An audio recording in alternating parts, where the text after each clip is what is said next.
Yesterday, an interesting thing happened at my house. Not an uncommon thing, but it's been a long time since this has occurred. Joyce was not there. I was doing some work on some photographs, and there was a knock at the front door. And I thought, well, I wonder who's at the door. So I opened the door, and here was this woman with her daughter. She introduced herself, introduced her daughter, and I looked down to see she was holding in her hand a Bible and a stack of a publication called The Watchtower.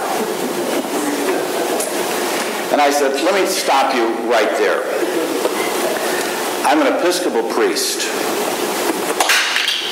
And she said, oh, well, do you think there's anxiety in the world? And I said, yeah, but not in the Episcopal Church. And she said, well, I'd like to learn more about this Episcopal Church. And she started, and you cannot get a word in edgewise. And she said, well, what do you think when King David wrote in the Psalms? And I thought, I'm not going to stand in my doorway and explain to this woman that King David did not actually write the Psalms. So I said, look, I'm not doing theology in the doorway. I got a suggestion for you. Wednesday at 10 o'clock at Grace Church, we're having Bible study, and right now we're reading the book of Revelation. That's right down your alley.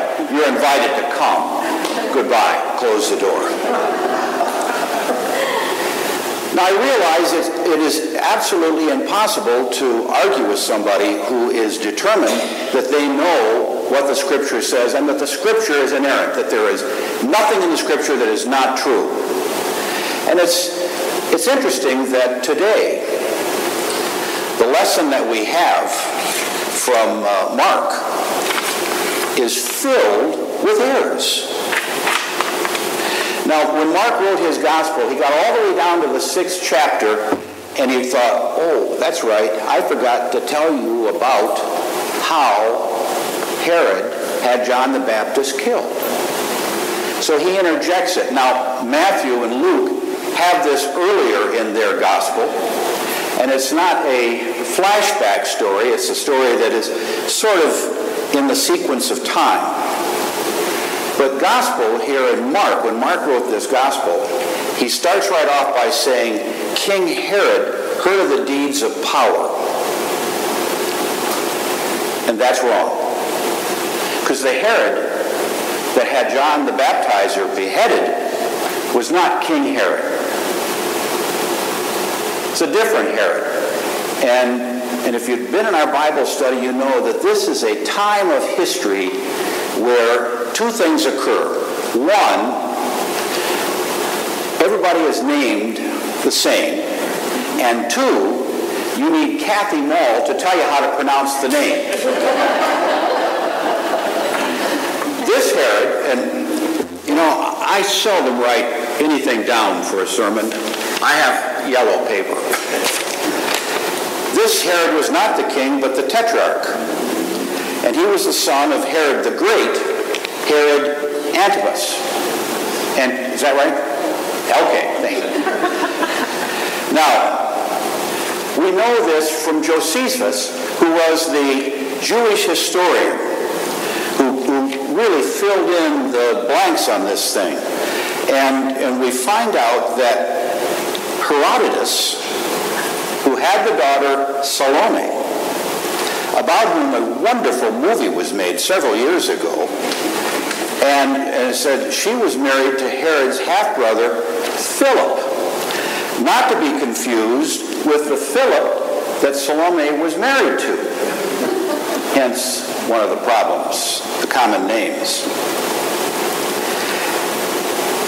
And the Philip, who was the father, was the brother of Herod from Mark 6:14. And guess who Philip's mother was? Because Herod, the king, Antipas, had 5 wives.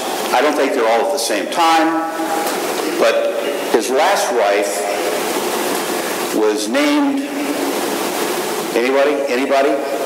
Give you a hint. There was a great movie made with Richard Burton and Elizabeth Taylor, Cleopatra.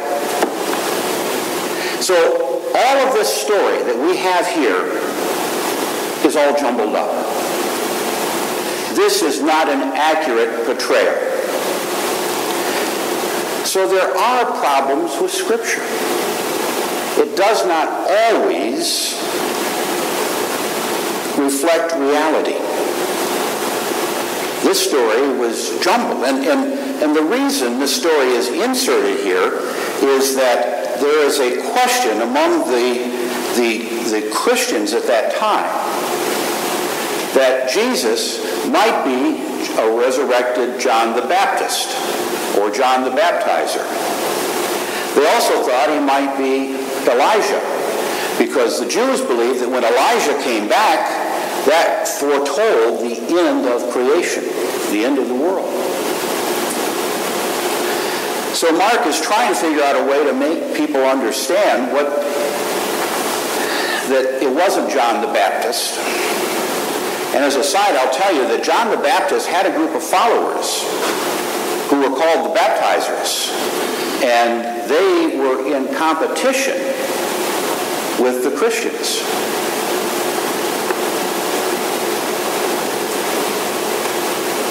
Again, reminds me of the knock on my door yesterday. They're in competition with the Christians too. Anyway, so we have this story that is trying to clarify what this whole thing is about. Now, in Samuel, we have this story of David taking the Ark of the Covenant and putting it in the tent of the meeting. The Ark of the Covenant was where the people who lived in the northern kingdom believed God reside. And the southern kingdom had the tent of meeting. And they had these two kingdoms. And David took and put the Ark of the Covenant into the tent of the meeting and unified Israel, brought them together. Now, he did it in kind of a showy fashion, dancing partially naked in front of the ark. And I will say that this story here, there is a gap in this, or in the Old Testament.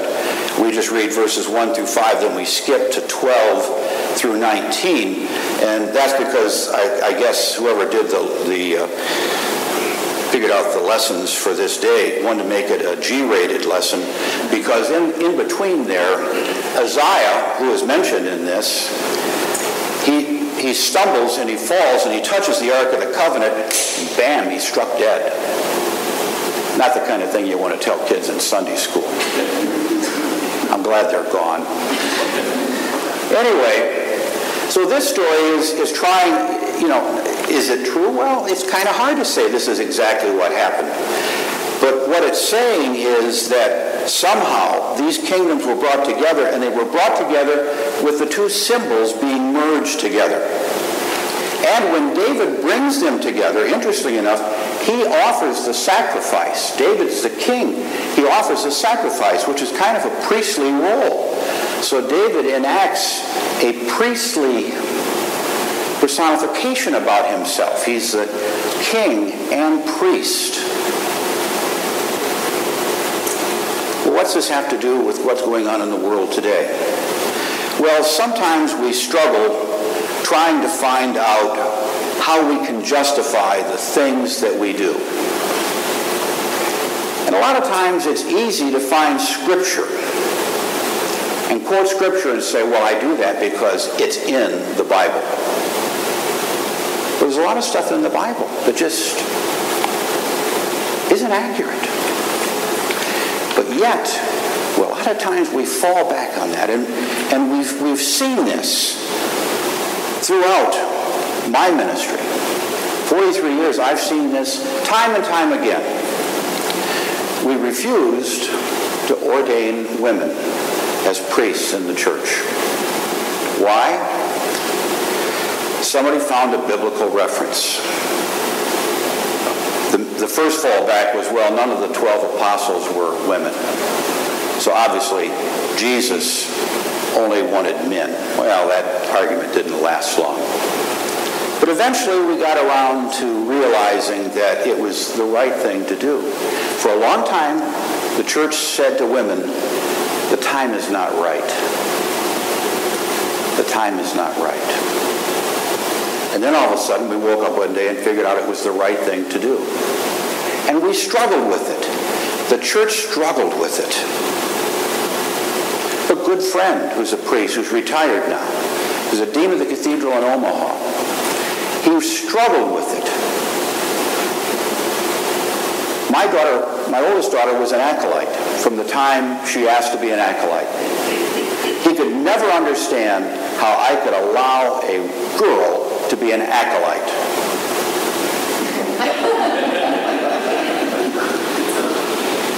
And one day I was up talking with Tom, and he said, well, I got to get home.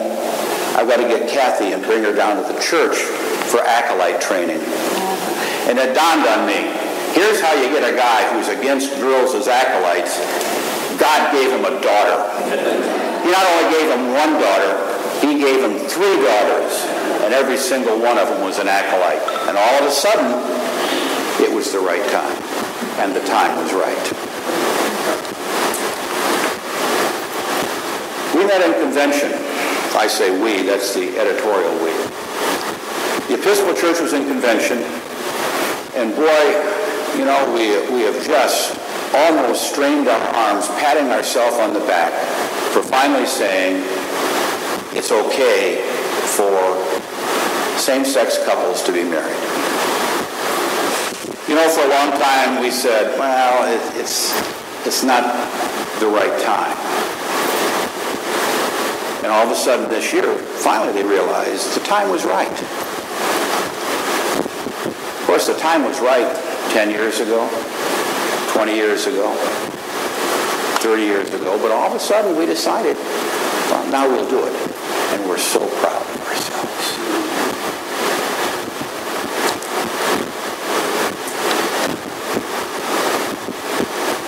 Carolinas have had a flag flying over the Capitol here in North Carolina, the Confederate flag. And I've had friends argue, you know, is that the Confederate flag or is that the battle flag? And it doesn't make any difference. It's stars and bars. And that has been flying over that Capitol for a long time. They took it down this week. Governor Nikki Haley said it's coming down, and it did. And they said it's coming down now because the time is right. Well, it was the right time a long time ago. But they're patting themselves on the back saying, oh boy, look at us. We're doing the right thing. You know, we can use Scripture to find ways to avoid doing what is right. But if you start looking at Scripture closely, you find out there are a lot of things in there that are just not right.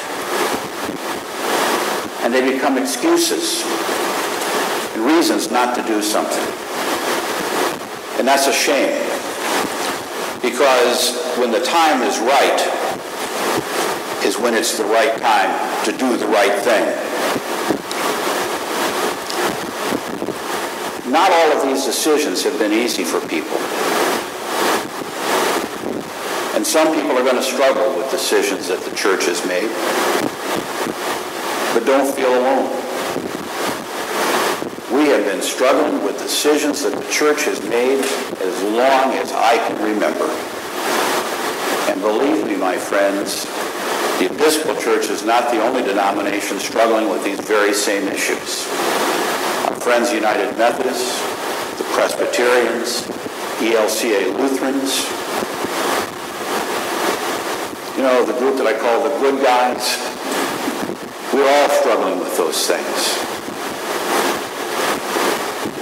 When we start getting wrapped up with details in Scripture and trying to find ways in Scripture to not do the right thing, it reminds me of that old saying, the devil is in the details.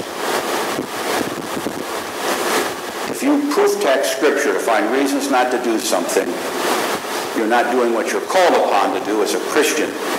The devil is in the details. The collect today said, "Grant that we may know and understand what things we ought to do, and also have the grace and power faithfully to accomplish them." What are the right things we ought to do? To love God and to love our neighbor. Period. There is no devil in those details. The choice now is ours. How will we live out that ministry we have been called to? And will we allow God's grace to permeate our lives and the lives of all individuals, regardless